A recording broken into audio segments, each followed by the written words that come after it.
Hey you guys, it's Peter, and welcome to my channel, Peterisms, where I tell stories of my life and just little things that I have learned as I have grown into the person that I am today. My hair is driving me crazy.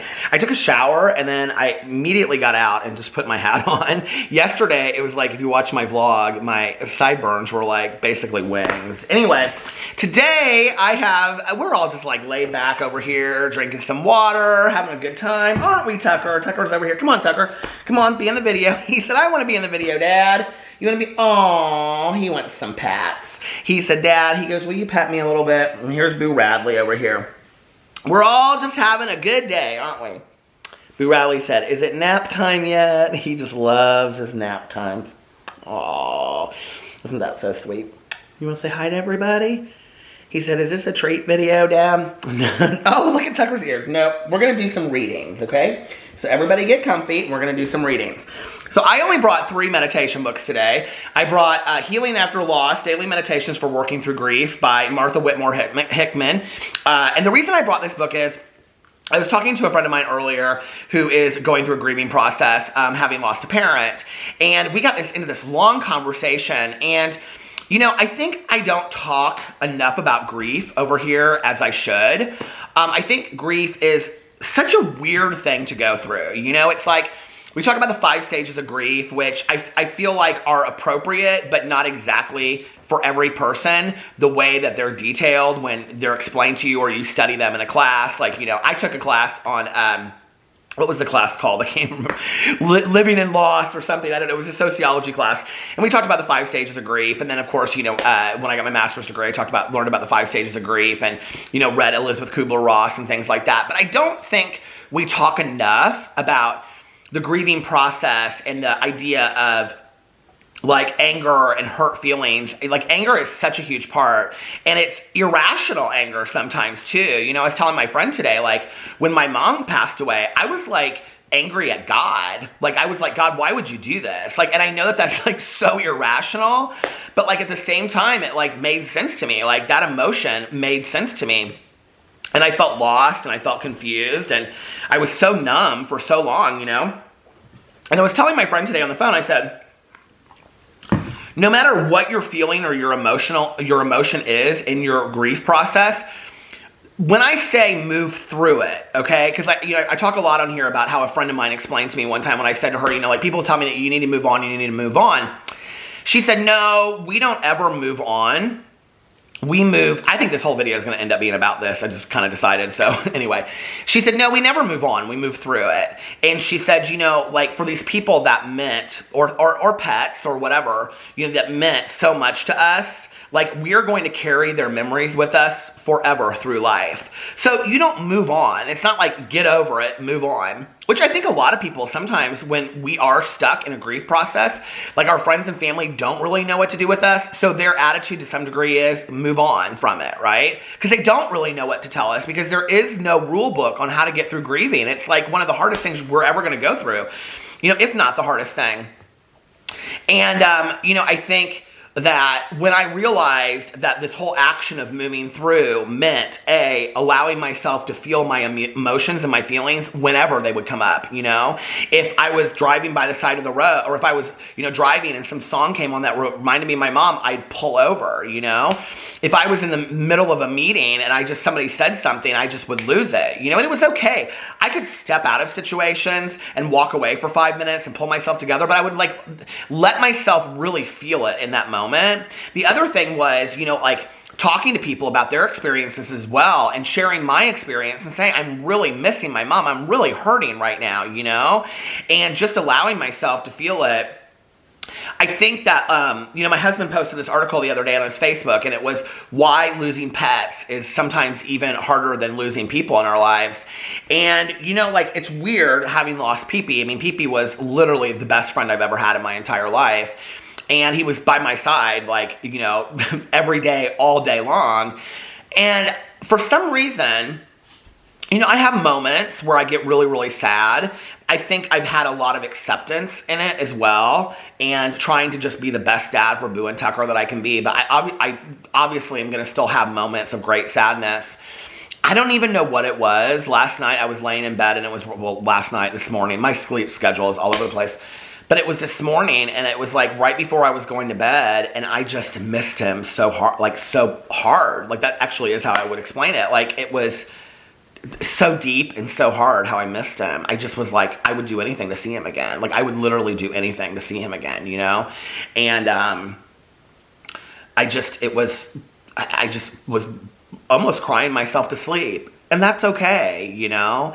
And there's going to be moments like that. And if, you know, like I said in a video the other day, a friend of mine told me one time, like, if I can't cry over it, did it not mean anything to me then? You know? Like, I want things to mean something to me. But you have to allow yourself to have those moments, and you have to allow yourself to work through it. I think journaling is a great way to do that, to like actually write letters to that person or write down your feelings. And the feeling one day could be, I am so pissed that you're gone, or why didn't I have a better relationship with you while you were here? Or, you know, like I never got answers about this. Or, you know, like I had a lot of issues with like finding out later, if you watch my vlog, you'll know what I'm talking about, that I found out later that my grandma had gone to prison, and my mom, like there's parts of my life, my mom's life that I never knew anything about, when I felt like we had shared everything with each other, right? I was angry about that, like, you know, so there was a lot of like talking about that and getting through that. And that's part of moving through it too, you know?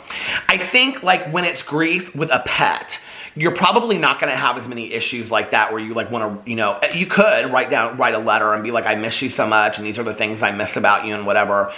I think things that have helped me to move through is to keep PP part of our life, not like in you know, in a way where I try to like keep them alive like all the time, where I'm like, oh, like it just, you know, like out of sight, out of mind. But like where we have pictures up, and you know, like we think about him a lot, and we tell stories, little funny stories, and Alex will share videos with each other. And if we're crying, we cry, and if we're laughing, we laugh. And it's just about keeping his memory alive. And I think for that, you know, it's like I never want to forget him. I never want to forget having him every single day of my life. It was a blessing. You know, I feel absolutely amazingly blessed that I was allowed to have him in my life.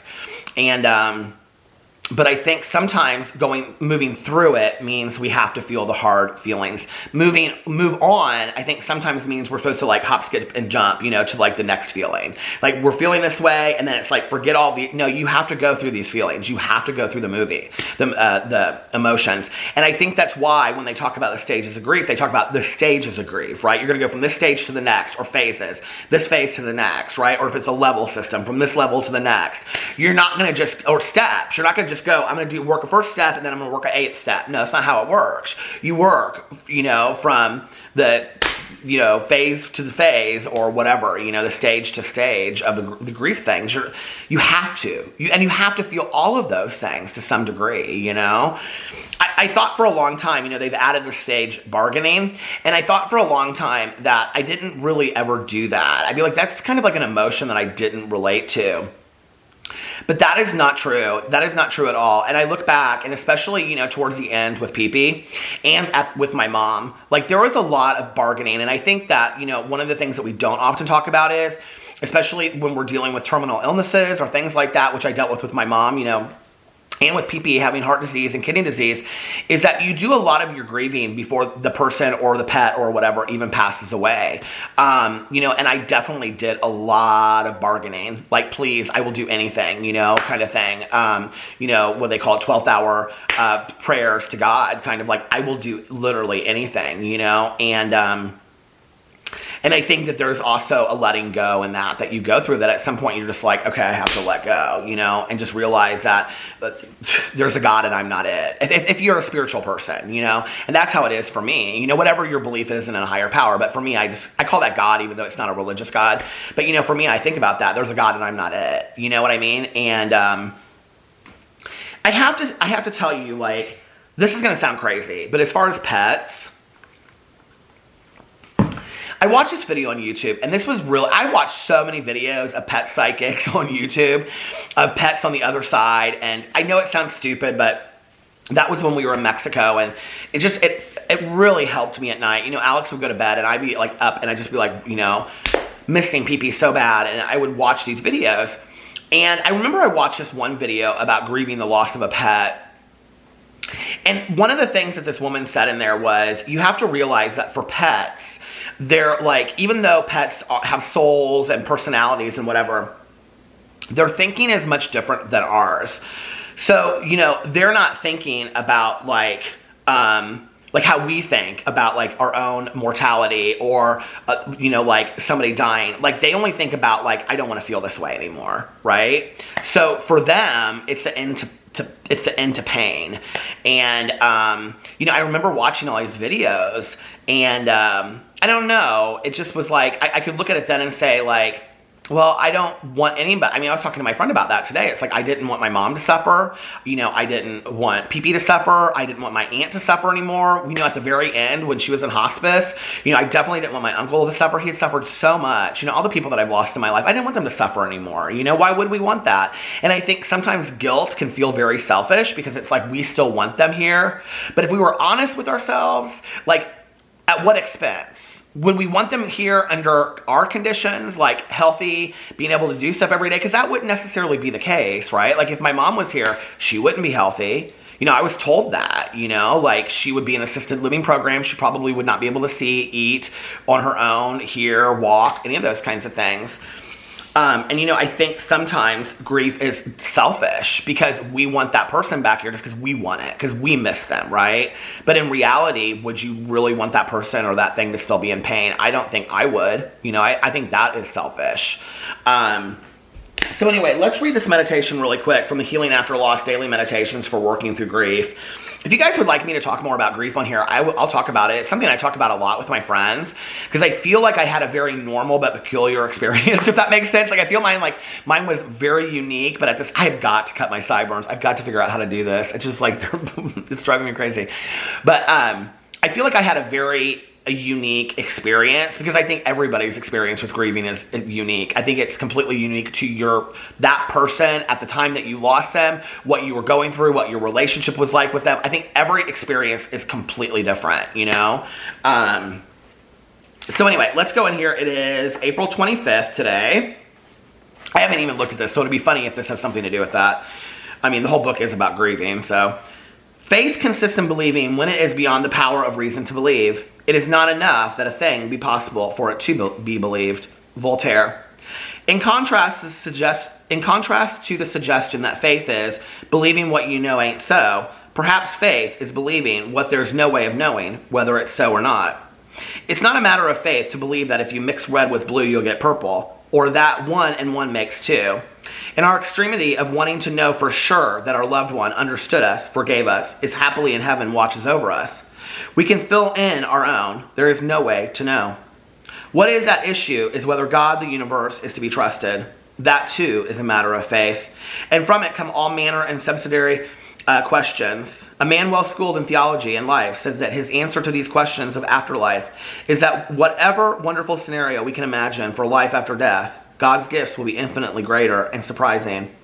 Not a bad conjecture from when one is mulling things over and over and over. Since I cannot know, I will gamble on trust. I think faith and trust, and especially blind faith, which is what we're talking about here, are so hard, you know? And I was talking about this to my friend the other night, Tanya. I was saying, you know, like, in the early years of my mom passing, I became like fanatical about psychics and mediums, and I still love them, right? But I wanted like some burning bush moment. Like I wanted without a doubt somebody to say something to me, and I have never to this day had it. I have gone to more psychics and mediums that you've known, and I've had a lot of really bizarre experiences that seem extremely real. But I wanted to go to somebody that could say something to me that without a doubt I would know that my mother was still there. Like a burning bush moment, right? That is not faith. That has nothing to do with faith. That has to do with looking for loopholes, you know? And I don't know that I want to be looking for loopholes as I get older. I think I want to trust faith a little bit more. I think one of the greatest things I learned when my mom passed away was, you know, I had this huge fear of death, and that's kind of gone away to some degree. I still am afraid to die. I'm not ready. I don't know if I'm necessarily afraid. I think I am. I'm not ready to go yet. I have a lot of things I still want to do and enjoy on this earth, you know. I find comfort, actually, in the end. I wasn't there when my aunt passed away, but my cousin was. I came like 10 minutes later. But my cousin said to me that at the end, she said to her mom, she said, aren't you scared? And my Aunt Kathy said, no, I'm not scared. She said, I'll be with, you know, your aunt again and grandma and Jesus. And that was what she believed. And all fear was removed, and she didn't want to suffer anymore either, you know. I hope at the end of my life, I hope I'm blessed to be able to be in that position. I mean, I think we're blessed when, you know, I say that a lot to my friends. You know, it's like my mom she passed in a tragic way, but she didn't pass in a tragedy. You know, she was in a hospital bed surrounded by her friends and family that loved her. You know, she loved Gregorian chants and show tunes, and that was played in her hospital room for the hour before she passed away. You know, and she's surrounded by everybody that loved her. And that's an amazing way to go. You know, like, I wish that for myself down the road. And I hope that I'm able to go and let go with such ease. I don't know. Like, I can get real emotional thinking about that with my aunt. Like, thinking, like, where do you get to a point of such faith that you're able to say that? You know? And she wasn't a Bible thumper. She wasn't somebody that I ever had any kind of religious conversation with ever in my entire life. She went to church, not every Sunday. She was involved in things to do with her church, but not all the time. But to say that shows somebody that had such true and unmoving faith, you know? I don't know. I think to this day I'm still looking for a burning bush. I still would like to have that moment where I just know beyond a shadow of a doubt. I mean, that's why I read the book not too long ago, you know, about the doctor's afterlife experience or near-death experience, because I think I want that moment where I'm just like, I know beyond a shadow of a doubt there's something waiting for us afterwards. But I think faith isn't about that. And I think maybe the more I ask, the less I receive it, because to me, then that's a test of faith, right? I don't know. Anyway, let me know what you guys think in the comment section below. That was kind of all over the place, but I needed just to sit down and talk today. This was really good for me and really helpful. So anyway, if you haven't been watching my vlogs, I've been vlogging from the driveway for 2 hours every day. So anyway, come and join us over there bring a Diet Coke or whatever you drink, some water or whatever. And I love you guys, and I will see you tomorrow. Bye.